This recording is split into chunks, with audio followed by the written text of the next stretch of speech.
These are the action stars who have been known for their impressive muscular physique.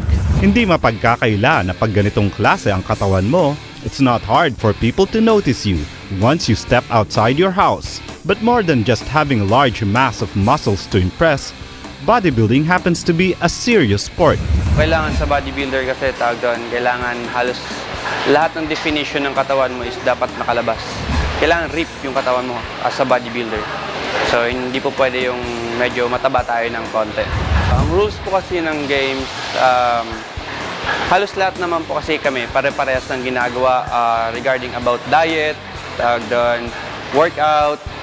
Pero syempre nagkakatalo pa rin po minsan sa definition ng muscle, yung hardness po ng muscle, saka yung laki po ng muscle. Mayroon po tayong tinatawag na flyweight, yung po yung 130 to 135. Bantamweight naman po, 135 hanggang 140.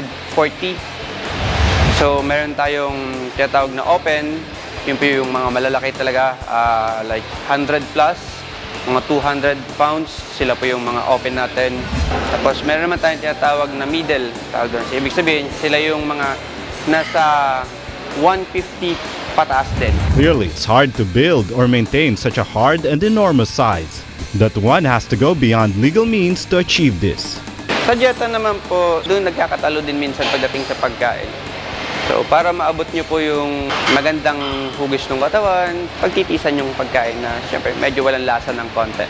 May mga supplements naman po tayo na siyempre hindi natin kailangan gumamit ng steroids para at least masabing lumaki tayo. Depende pa rin po yan kung paano tayo kumain. Bodybuilding isn't just a game that's there to make you look good, but it can make you healthy too. And that's why it's a good sport. Sa mga gusto pong maging bodybuilder o maglaro sa bodybuilding competition, tuloy niyo lang po kung ano po yung pangarap niyo. Kasi ako nagsimula rin ako sa wala. Kahit gaano pa po kahirap yan, gaano pa po kalaki ang gastusin, mararating din po natin yung gusto natin.